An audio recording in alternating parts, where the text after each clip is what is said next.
Nah, Bunda Rama waktu itu menantang Belanda, cuma beliau menantang sampai di penjara gitu. Ketika akan ditangkap oleh Belanda, dan Belanda mengatakan, Nyonya, di India Belanda ini kami yang berkuasa. Tidak ada orang yang berani menentang kami. Dan dia bilang dengan santai, kalau begitu saya yang akan menentang Tuan, kan bilang. Dan diminta untuk kerjasama. Beliau katakan, sampai lapuk pun tulangku di liang kubur, aku tidak akan pernah kerjasama. Ini dia, luar biasa ya.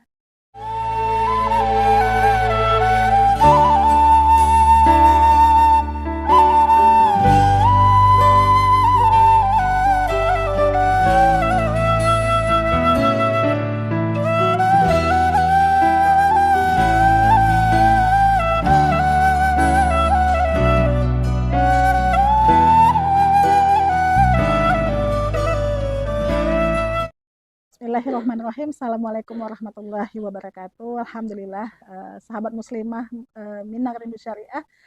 Luar biasa, pada pagi hari ini kita berada di sebuah perguruan Islam terbesar dan juga tertua ya, khusus muslimah ya Bu ya, di Diniyah Putri yang letaknya di Padang Panjang. Pada pagi hari ini alhamdulillah saya sudah bersama orang yang hari ini ya sudah 20 tahun ya memimpin Diniyah Putri, yang mungkin dalam beberapa hari lagi ya, hitungan hari akan menginjak 100 tahun ya, 1 abad usia perguruan Diniyah Putri hari ini. Masya Allah, banyak hal yang bisa kita pelajari. Tadi kita juga sudah mendengar profil dari sebuah pesantren, sebuah perguruan yang memang sudah sangat lama didirikan dan menghasilkan banyak karya-karya terbaik yang insya Allah dipersembahkan untuk umat Islam khususnya gitu ya. Dan pada pagi hari ini kita akan eksplor lebih lanjut lagi ya, bagaimana sebenarnya kalau tadi saya sudah sampaikan spirit nih ya, atau prinsip-prinsip yang sebenarnya bisa kita ambil khususnya sebagai muslimah untuk hari ini kita berjuang ya, apalagi kita dari muslimah Rindu Syariah Bu, memang karena kita memahami syariah Islam ini adalah sebuah kemuliaan, hidup dalam syariah juga banyak kebaikannya gitu ya. Dan seperti yang tadi sudah diskusi di awal dengan Ibu, syariah ini maju mundur ya Bu ya gitu. Jadi tapi harus ada perjuangan untuk bagaimana umat Islam itu dekat dengan syariahnya gitu ya. Nah ini kita punya banyak tantangan-tantangan, dan luar biasa kita belajar langsung hari ini di Diniyah Putri, di perguruan Diniyah Putri bersama Ibu Fauzia Fauzan El Muhammadi ya. Assalamualaikum warahmatullahi wabarakatuh. Ya Ibu, ini tadi saya sudah mendengar ya dari penjelasan Ibu tadi bagaimana sebuah perguruan Diniyah Putri ini didirikan oleh Bunda Rahmah ya, El Yunusiah ya Bu ya. Nah, kalau saya tadi yang sudah saya sampaikan di awal sebagai sebuah testimoni ya, saya merasa Diniyah Putri ini besar, tapi ternyata lebih besar lagi yang saya lihat hari ini gitu ya, dengan apa yang sudah ditampilkan gitu. Tapi yang menjadi prinsip paling mendasar yang menjadi pertanyaan saya Bu, Bunda Rahmah ya, Ibu Rahmah, beliau sampai mendirikan sekolah gitu. Kemudian banyak perjuangan-perjuangan yang dilakukan. Kalau kita bilang ditawan pernah gitu ya, pernah berbenturan dengan pemerintahan juga gitu ya. Tapi punya sebuah spirit yang mungkin sampai hari ini tetap dijaga nih di Diniyah Putri. Nah mungkin boleh dibagi Bu dengan kita. Ya, ya kalau saya dapat cerita dari ibu saya, karena cucu dari beliau ya. Kenapa Bunda Rama Indonesia mendirikan sekolah? Itu beranjak dari kegelisahan. Jadi di zaman Belanda, kita kan tidak merdeka. Kan ada istilah ya, di anak muda zaman dulu ya, santai aja, Belanda masih jauh kan. Karena memang zaman dulu itu kalau mau keluar rumah kan lihat ada Belanda enggak. Kalau ada Belanda jangan dulu, nanti bisa apes kan menghadapi Belanda dan seterusnya. Sampai seperti itu ya. Artinya dalam kondisi tekanan, tidak merdeka, dan tidak punya kebebasan. Tapi di Sumatera Barat, di Minangkabau itu kan muncul banyak pengajian-pengajian Islam halakah ya, dan juga sudah muncul ada pondok yang lebih awal dari Putri sebetulnya. Dan karena merasa gelisah itu, jadi Bunda Rama belajar dengan kakak beliau. di pengajian diniyah diniyah school awalnya yang didirikan oleh kakak beliau yang tertua, itu adalah Rabi Al-Yunusi. Nah, ketika kemudian sedang belajar itu, beliau merasakan tidak mudah ketika ingin menanyakan lebih lanjut hal-hal yang berkenaan dengan fikih mar'ah wanita. Karena halakannya ada laki-laki juga kan, duduknya itu ada laki-laki ada perempuan kan, bersamaan gitu mendengarkan satu pengajian. Akhirnya beliau berpikir bahwa ini masih dibuatkan satu forum khusus untuk kaumnya. Dan beliau merasakan bahwa penting sekali perempuan ini terdidik. Kenapa? Karena dia akan menjadi ibu dan menjadi istri, dan itu adalah menjadi hal yang penting sekali untuk dibangun. Saya bertanya kan waktu itu pada ibu saya, Bu, kenapa Nenek Rahma Indonesia itu mendirikan hanya khusus perempuan aja? Kenapa nggak digabung laki-laki dan perempuan? Jawab Bunda Rahma, anak perempuan itu akan jadi ibu, akan jadi istri. Sementara anak laki-laki akan jadi ayah, akan jadi suami. Maka tidak mungkin itu programnya sama. Kalau kita hanya sekedar bicara bahwa siswa masuk ke dalam kelas, kemudian diberikan materi, itu mungkin bisa sama. Tapi ketika sudah bicara tentang proses, terproses dalam pendidikan untuk menjadi seorang ibu, itu prosesnya beda ketika akan jadi seorang ayah. Maka tidak mungkin disatukan. Nah, apa tujuannya Bunda Rahma mendirikan? Kalau ide dasarnya nanti bisa Ibu Ayu dan teman-teman lihat ke tugu di dekat asrama, depan asrama ada tugu, itu ada tulisan di tugu itu. Tujuan pendidikan Diniyah Putri itu apa? Melaksanakan pendidikan dan pengajaran berlandaskan ajaran Islam. Untuk apa? Untuk membentuk putri yang berjiwa Islam, yang pertama. Yang kedua, ibu pendidik yang cakap, aktif, bertanggung jawab tentang kesejahteraan masyarakat dan tanah air. Untuk siapa? Sebagai pengabdian kepada Allah Subhanahu wa Ta'ala.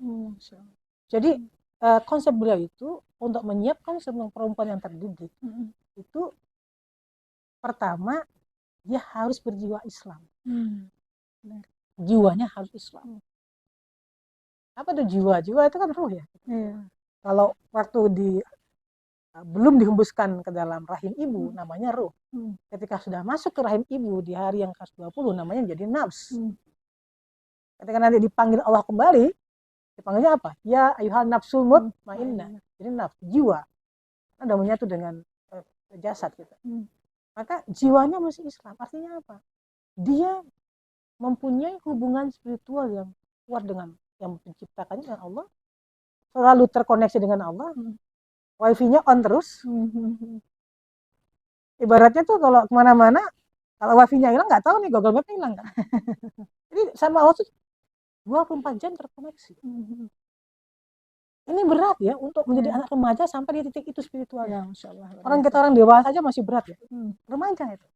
Jadi dia mesti terkonek dengan Allah 24 jam, jiwanya Islam, dan dia bahagia menjadi seorang muslimah. Sudah nggak ada protes apapun tentang aturan syariat. Nggak ada komen. Kok nggak boleh begini, kok nggak boleh. Nggak ada. Semuanya terima. Dan itu dengan bahagia loh, bukan terpaksa. Itu jiwanya Islam. Putri berjiwa Islam. Nah ini program yang kita bangun di sini memang berat. Tidak mudah untuk zaman sekarang membangun seorang putri itu berjiwanya Islam. Nah begitu selesai pendidikan di Diniyah Putri, dia tinggalkan gerbang Diniyah Putri, dia siap menjadi ibu pendidik yang cakap, aktif, bertanggung jawab tentang kesejahteraan masyarakat dan tanah air. Artinya apa itu? Ibu pendidik yang cakap. Cakap itu punya keterampilan.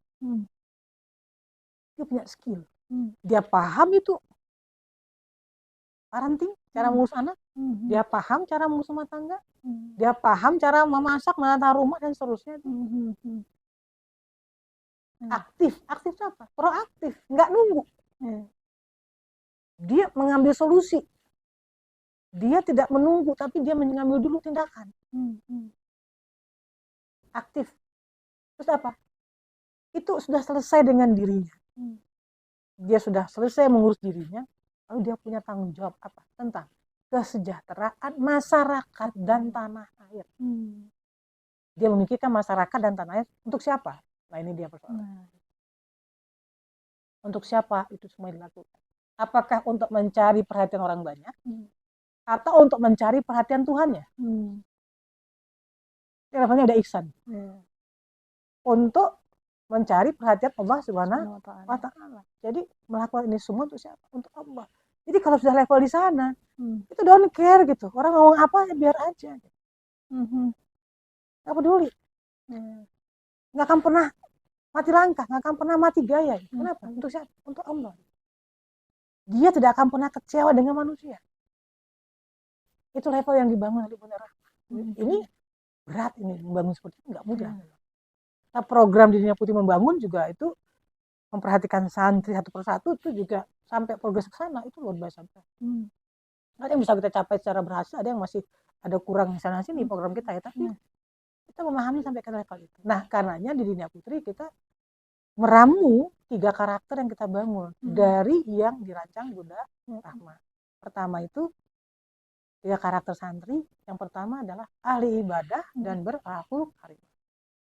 Dia menjadi ahli ibadah. Semua materi-materi agama yang diberikan itu untuk membuat mereka memahami semua ilmu-ilmu yang berkaitan untuk pelaksanaan ibadah wajib dan ibadah sunnah. Kemudian akidahnya lurus dan benar sehingga tidak mudah nanti terkontaminasi oleh aliran-aliran sesat. Apakah cukup? Tidak, dia mesti berakhlak seperti Rasulullah yang ajarkan. Aku karimah, ya jujur, ya santun, bertanggung jawab dan sebagainya. Apakah cukup seorang muslimah begitu? Tidak. Yang kedua, kuat dan tegar sebagai mujahidah Allah. Jadi nggak cukup dia ahli ibadah, dia soleha begitu, tapi dia harus kuat sebagai mujahidah Allah. Apa itu? Ada pantangannya. Pantang mengeluh, pantang putus asa, pantang menjadi beban bagi orang lain, dan siap menghadapi segala cobaan kehidupan. Makanya santri di kelas 12 kita bekali solehah camp, persiapan jadi istri. Dia harus bisa paham itu gitu. Jadi kalau dia nanti kuliah sambil menikah, sambil hamil, sambil ujian, sudah siap ya, suaminya sakit, gimana caranya? Wah, itu sudah dikenalkan dari awal gitu, untuk siap gitu, dan harus mampu mandiri. Yang terakhir, cerdas sebagai khalifah. Apa itu? Dia punya blueprint rancangan masa depan sampai 25 tahun yang akan datang. Kemudian dia cerdas secara intelektual, bisa masuk ke perguruan tinggi yang terbaik dalam luar negeri, matang secara emosional, dan secara spiritual, siap menjadi ibu yang bijaksana dan soleha. Nah, itu yang kita setting di 3 karakter. Nah, itu tidak mudah. Nah, Bunda Rahmah menyiapkan itu kepada anak didiknya. Nah, ini yang kita kembangkan sekarang di Dunia Putih menjadi kubah kurikulum. Quran, Sunnah, Kalbu, Brand, Attitude. Al-Quran dan Sunnah membangun kalbu, kalbnya akan memimpin kerja brand, dan brand akan menghasilkan attitude. Demikian kira-kira Bu Ai. Masya Allah ya, luar biasa ya. Bagaimana tadi sudah kita bisa ambil beberapa poin bahwasannya hebat dan luar biasanya Bunda Rahmah Al-Yunusiyah ini memang berangkat dari yang pertama koneksi ya, idroksilah billahnya kepada Allahnya itu memang on terus ya Bu ya. Tadi ada kata-kata begitu yang harus kita ambil satu kuncinya, bahwa segala sesuatu yang dilakukan itu bukan untuk dalam rangka mencari perhatian manusia gitu ya, tapi hanya satu, yaitu untuk mendapatkan ridho Allah Subhanahu wa Ta'ala. Nah, ini penting sekali ya sahabat muslimah semuanya. Kenapa? Karena kalau kita bicara perhatian manusia nggak selesai ya Bu ya. Nanti ada yang suka, ada yang nggak suka gitu kan, ada yang komen A, komen B gitu ya. Tapi ketika Allah sudah menjadi tujuan, maka insya Allah apapun ya pandangan manusia itu tidak menjadi sebuah standar untuk melangkah dan berbuat seperti itu, sehingga menjadi sebuah mahakarya yang luar biasa hari ini yang dilahirkan gitu, dan diteruskan nih saat ini oleh Bunda Zizi ya hari ini, Masya Allah gitu ya.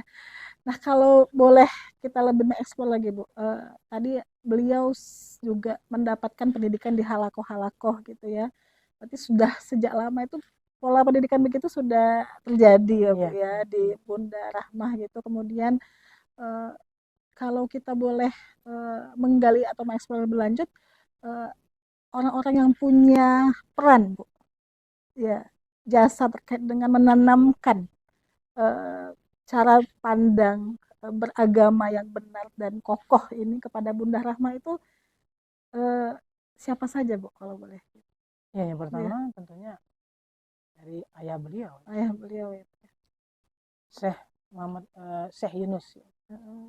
Eh, Beliau adalah tokoh tarekat Hmm. Naksabandi, dan dari umi beliau juga, Umi Hmm. Siti Rafi'ah. Nah, kakak beliau lah yang salah satu pembaharu pendidikan di Indonesia ya, yang pindah dari halaqah kemudian pindah pakai kelas gitu, pakai kursi meja. Iya, iya. Yaitu Rabi Al-Yunusi. Hmm. Dan kakak beliau ini juga bersama dengan Nyak Rasul ya, ayahnya Buya Hamka, Iya. sama-sama membuat pendidikan. Hmm. Jadi dua tokoh itu yang juga nambah di Menambah. samping ayah beliau. Hmm. Kemudian juga ada Syekh Muhammad Jamil Jambe dan beberapa ulama-ulama Minangkabau lainnya yang beliau belajar. Tapi itu tertanam memang semangat ya. Jadi satu yang saya lihat istiqomahnya. Bayangkan di tahun 30-an itu Belanda menerbitkan yang namanya ordonansi sekolah liar. Iya. Tidak boleh ada Ada pelajaran sekolah. agama, tapi harus ikut kurikulum Belanda. Jadi bahkan Dunia Putih itu waktu itu sempat di sweeping ya, buku kitab-kitabnya. Dan Bunda Rahma nggak menyerah. Iya. Dipaksa. Bahkan kalau mau mengganti kurikulum Belanda itu akan dibangunkan gedung yang mewah dan seterusnya. Yang kedua, nanti kawin bercatat, tidak boleh menikah secara Islam, tapi secara sipil Belanda. Nah, Bunda Rahma waktu itu menantang Belanda, cuma beliau menantang sampai di penjara. Gitu. Ketika akan ditangkap oleh Belanda, dan Belanda mengatakan, Nyonya, di India Belanda ini kami yang berkuasa. Tidak ada orang yang berani menentang kami. Dan dia bilang dengan santai, kalau begitu saya yang akan menentang Tuan, kan bilang. Dan diminta untuk kerjasama. Beliau katakan, sampai lapuk pun tulangku di liang kubur, aku tidak akan pernah kerjasama. Ini dia. Luar biasa ya. Artinya, ini tidak akan menguntungkan bangsaku. Kan? Ini hanya untuk menguntungkan bangsa kalian. Istiqomah. Akhirnya beliau di penjara. Yang luar biasa setelah di penjara, keluar penjara, terjadi kecelakaan kereta api di Rembang. Itu kan korban berjatuhan. Untuk dibawa ke Bukit Tinggi itu kan jauh. Akhirnya beliau memerintahkan ruang-ruang kelas Dunia Putri berubah menjadi rumah sakit darurat. Dan para santri yang menjadi perawat-perawatnya. Karena beliau tiga hal yang stressing diajarkan langsung ke muridnya. Satu, fikih mar'ah. Yang kedua, kesehatan. Yang ketiga, keterampilan rumah tangga. Masak, menjahit, dan mengurus anak. Tiga itu yang beliau ajarkan langsung. Nah, santri menjadi perawatnya. Sampai sembuh. Nah, waktu saya masih kelas 5 SD, nenek saya, Umi Husaina, bicara sama saya di depan asrama itu. Dia bilang, Zizi, itu orang mana datang.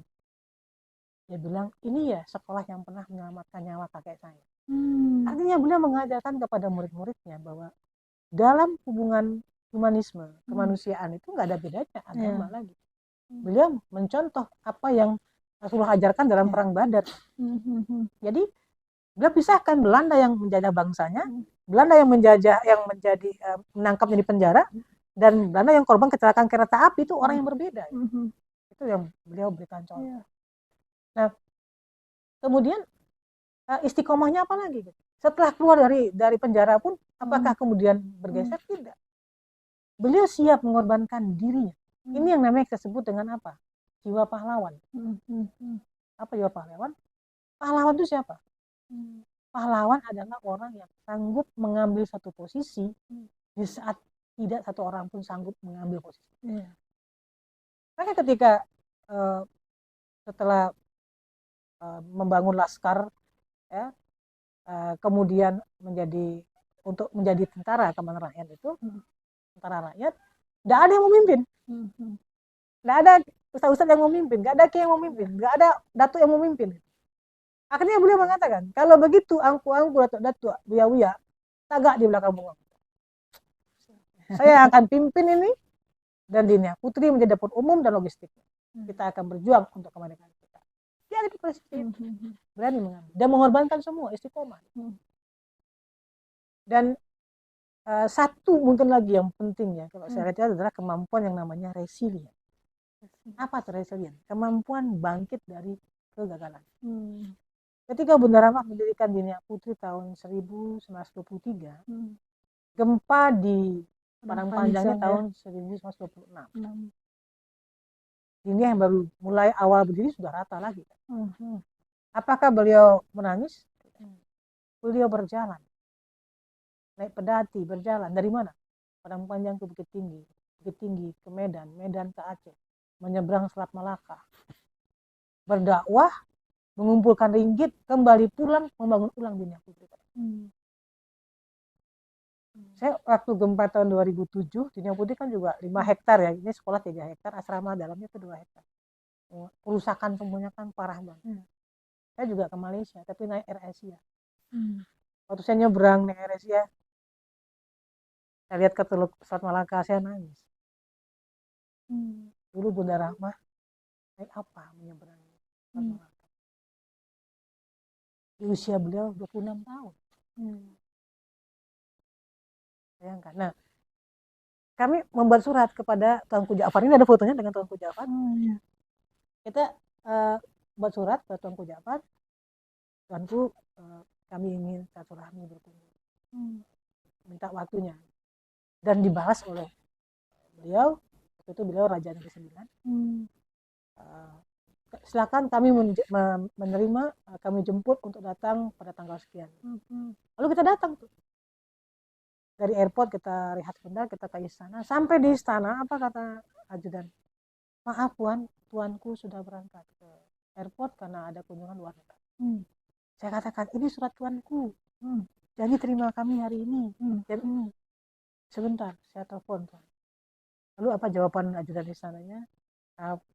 Tuan, tunggu sekejap, tuanku akan kembali balik ke istana. Itu iringan balik kembali ke istana.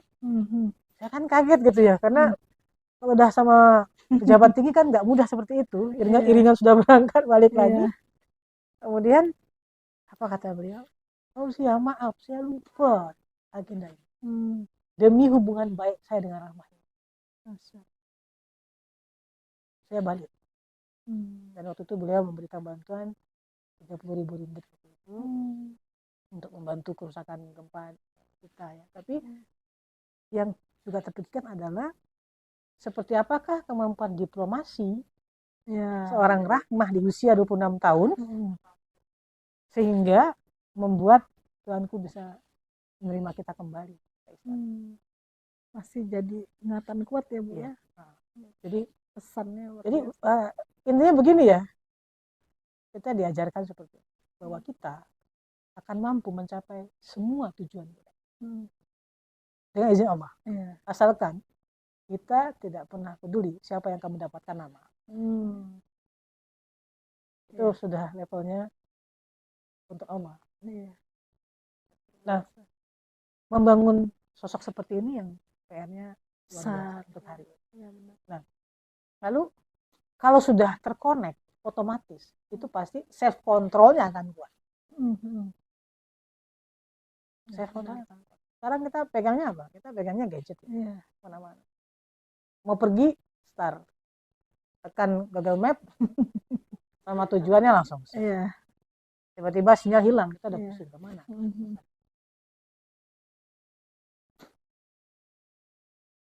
Bagaimana menyiapkan generasi muslimah nih, calon-calon ibu yang telah jadi ibu, yang akan jadi ibu, yang sedang jadi ibu. Ini bisa punya kemampuan seperti ini. Ini nggak mudah, tapi inilah kunci. Kenapa banyak kita galau, gelisah? Karena kita menunggu. Kalau yang punya suami, kalau nggak dihargai oleh pasangan, dia kecewa. Padahal kalau udah untuk Allah itu udah nggak ada.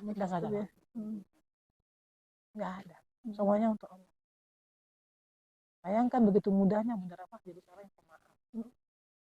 Nah, juga yang saya membayangkan kalau udah bicara seperti itu adalah tentang keyakinan kepada Allah. Jiwa Islam yakin kepada Allah, menerima semua yang Allah berikan. Orang naik pesawat terbang, beli tiket pesawat terbang dari Padang ke Jakarta. Dia nggak pernah ketemu pilotnya.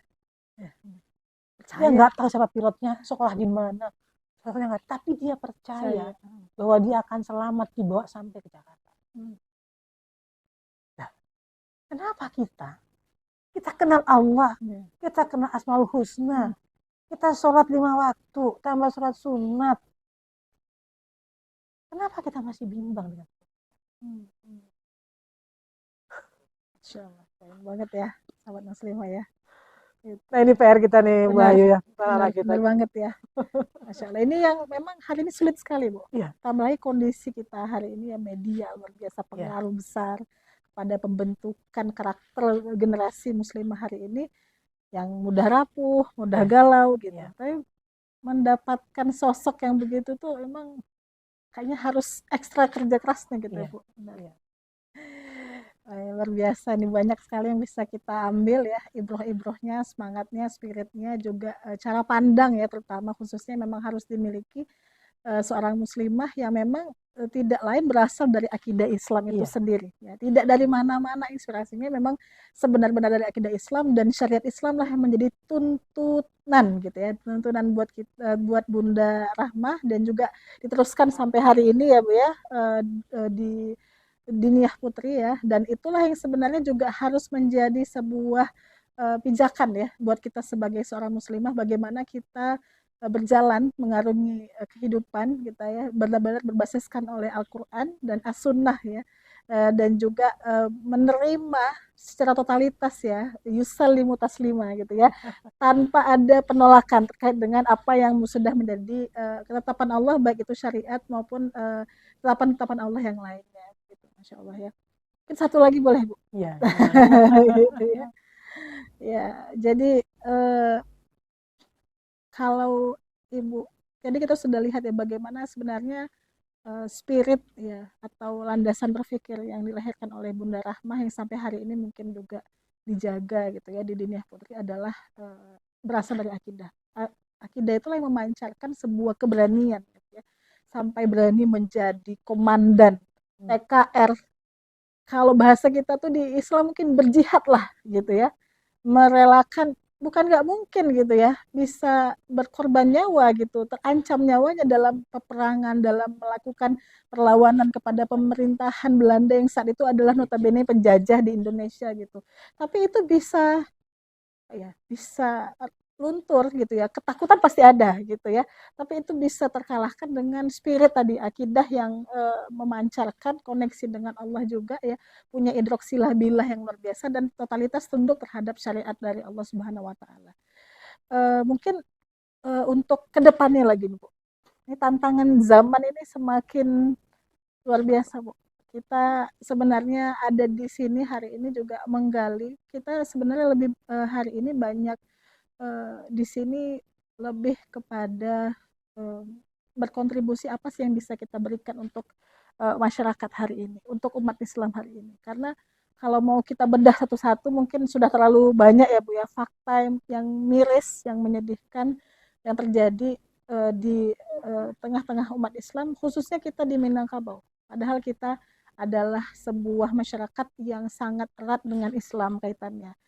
Bagaimana umat Islam hari ini jauh, perempuan-perempuan ini hari ini jauh dari syariat, jauh dari kata-kata berani untuk menjalankan peran yang seutuhnya sebagai seorang ibadur rahman lah ya, sebagai seorang hambanya Allah Subhanahu wa Ta'ala. Nah, kalau dari ibunya sendiri mungkin secara pribadi atau apa yang sudah dijalankan di Diniyah Putri, yang mungkin apa nih, Bu, yang bisa kita lakukan gitu untuk kondisi hari ini umat Islam secara khususnya gitu ya, di luar Diniyah Putri ini, Bu. Ini kita bicara di luar Diniyah Putri ini, Bu. Ya, kalau Diniyah Putri, kalau sebenarnya kita punya banyak sekali program yang kita lakukan. Yang mungkin tidak banyak kita share ya. Ya. Kita punya Diniyah Wafakeh, membantu banyak sekali sih, program duafa, program siswa anak-anak yang nggak mampu dan lain-lain. Kemudian juga kita punya Diniyah Training Center untuk memberikan pelatihan, pembinaan juga banyak kita share ke saudara-saudara kita, sekolah-sekolah Islam, remaja-remaja, muslim-muslimah, camp-camp yang kita lakukan dalam luar negeri. Sebetulnya itu adalah penguatan-penguatan yang kita lakukan, kita berbagi. Lalu juga kita ikut aktif di berbagai organisasi kemasyarakatan yang ada. Nah, sekarang tantangannya gimana ke depan? Ya, betul. Ya kembali lagi, kesadaran sebagai umat Islam dan kesadaran sebagai warga negara. Apa yang kita perjuangkan? Nah, di mana tugas kita, peran kita? Nah, tinggal kita mengambil kembali peran kita di mana yang kan kita perjuangkan. Nah, dengan kondisi sekarang ya kita lihat bangsa yang terbelah, kondisi situasi negara kita, politik, ekonomi, itu kan berat kan? Apa yang bisa kita lakukan? Yang pertama, selamatkan dulu lingkungan terdekat kita. Jadi ada yang namanya lingkar tanggung jawab, ada yang namanya lingkar kepedulian. Lingkar tanggung jawab yang ada di bawah tanggung jawab kita. Masing-masing kita, ayo lihat ke dalam mana yang kita bertanggung jawab di situ. Setelah ini selesai, baru kita bicara lingkar kepedulian. Kalau kita bicara kita peduli mungkin ada musibah di negara lain, itu lingkar kepedulian. Tapi lingkar tanggung jawab adalah bereskan dulu apa yang tanggung jawab kita. Domestik yang paling dalam kita bereskan, lalu kita bergerak makin luas. PR terbesar kita satu aja, mengembalikan umat Islam itu untuk mampu berada pada titik tertinggi koneksinya dengan Allah Subhanahu wa Ta'ala. Hanya itu aja. Itu yang akan membuat dia kuat, itu yang akan membuat dia bisa kontrol diri, itu yang akan membuat dia bisa melihat jalan yang akan ditempuh dari sekian banyak persoalannya. Semakin dia terkoneksi kuat, maka semakin bisa. Ibaratnya begini, kemampuan, nah ini yang sekarang juga menjadi tantangan, itu adalah kemampuan koneksi ini, kemampuan fokus. Fokus ini sekarang anak-anak kita udah terganggu, teracak gitu. Kemampuan fokus. Karena untuk bisa fokus duduk seperti ini, anak 3 tahun kan harusnya 5-10 menit. 4 tahun 10-20 menit. 5 tahun 20-30 menit sampai 6 tahun. Makanya anak SD 35 menit per jam, SMP 40 menit, SMA 45 menit, perguruan tinggi 50 menit PSKS. Tapi kemampuan ini sekarang yang lemah. Yang lemah. Akibat apa? Akibat gadget. Bahkan ternyata Google sendiri pun meriset kemampuan fokus manusia dewasa rata-rata nggak sampai 1,5 menit. Ya sebentar lihat, fokus.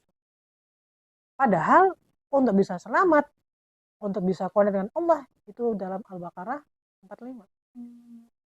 Wasta'inu bis-sabri was-shalah. Jadi datanglah padaku kalau punya masalah. Dengan apa? Sabar dan salat. Tapi itu tidak mudah. La kabiyatu ila Allah khasiin, kata Allah. Itu nggak mudah kecuali bagi mereka yang khusyuk. Ya gimana bisa khusyuk kalau kemampuan fokusnya masih bermasalah? Jadi latihlah anak-anak kita punya kemampuan fokus. Untuk kemudian khusyuk. Khusyuk itu apa? Fokus plus orang yang merasa bertemu dengan Tuhan. Nah itu yang mesti dilatihkan, dan ini PR yang berat.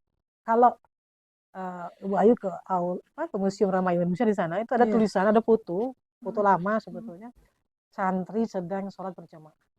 Ada tulisannya. Jadi kurikulum terberat kita semua adalah, kurikulum tertinggi dari semua kurikulum adalah untuk mengajari anak kita sholat khusyuk. Itu kunci ke situ. Maka latihan anak kita fokus. Usia dini fokus. Anak-anak mulai fokus, dia bisa tenang, maka dia bisa khusyuk, dan itu adalah benteng untuk dirinya untuk terkoneksi dengan Tuhan. Masya Allah ya, luar biasa. Bincang pagi kita hari ini banyak pelajaran yang bisa kita ambil, banyak ibrah, banyak hikmah. Terutama saya merasakan ada satu spirit nih Bu yang tertangkap ya, spirit perjuangan, spirit ketakwaan ya, spirit berserah diri kepada Allah Subhanahu wa Ta'ala, yang mungkin itu menjadi sebuah modal khususnya kita hari ini muslimah di kondisi kita yang tantangannya luar biasa hari ini gitu ya, untuk bisa taat saja apalagi mengajak orang taat ini susah Bu. kita aja yang taat ini berat. Apalagi mau ngajak orang taat, mau ngajak orang tunduk kepada aturannya Allah, mengajak orang ingin terikat kepada syariatnya Allah itu berat sekali hari ini. Tapi dari sini kita belajar apa yang nggak mungkin itu insya Allah bisa ya Bu ya. Apa yang dirasa itu nggak logis, tapi ketika Allah sudah mengatakan bisa ya mampu ya insya Allah atas koneksi kita dengan Allah, atas ketundukan dan kepasrahan kita terhadap qada dan qadar dari Allah Subhanahu wa taala, maka itu semuanya akan bisa kita jalankan. Dan satu hal yang menjadi poin juga ya pada hari ini adalah muslimah itu tidak mungkin tidak bisa untuk melakukan perjuangan. Ini sudah kita lihat ya karya-karya dari Bunda Rahmah El Yunusiyah yang alhamdulillah hari ini dilanjutkan perjuangannya oleh Bunda kita Bunda Zizi ya dan juga bagaimana kita berarti sebagai seorang muslimah nggak ada kata nggak bisa untuk benar-benar menjadi seorang muslimah yang taat, dan bukan hanya buat kita juga tapi juga bagaimana untuk lingkungan kita, masyarakat kita ya, dan kemudian bisa melakukan perjuangan lebih ya, khususnya bagaimana agar Islam dan syariat Islam ini menjadi sebuah pedoman ya bagi kehidupan kita bermasyarakat dan bernegara. Ya, mungkin itu yang bisa kita sampaikan di pagi hari ini di Diniyah Putri Padang Panjang. Semoga perbincangan kita hari ini bisa membawa inspirasi, bisa membawa banyak manfaat kepada sahabat muslimah semuanya. Kami banyak mengucapkan terima kasih ini Bu. Luar biasa ya sambutannya, luar biasa penerimaannya. Semoga ada kesempatan boleh bersilauhwah lagi, Iya, insya Allah. belajar lagi, karena mungkin waktu yang sebentar ini untuk mengekspor Diniyah Putri yang luar biasa kurang gitu ya. Kita harus mungkin nanti minta izin juga datang ke beberapa yang mungkin bisa kita dokumentasikan untuk penguat kita nantinya insya Allah, minta izin ya. Baik, jazakumullah khairan kasiron, jazakillah khairan kasiron ya Bu ya atas kesediaannya. Mungkin ada closing statement Bu Ya, sebelum ditutup. Ya. setiap kita akan melakukan sesuatu, hanya satu pertanyaan mesti kita jawab. Untuk siapa kita lakukan? Dan jawabannya cuma satu, untuk Allah. Maka semuanya akan terasa lapang, terasa mudah, apapun hasilnya, apapun risikonya. Ya, Masya Allah ya. Ya luar biasa ya. Dari baik kita cukupkan ya di diskusi kita hari ini. Wabillahi taufiq wal hidayah. Assalamualaikum warahmatullahi wabarakatuh.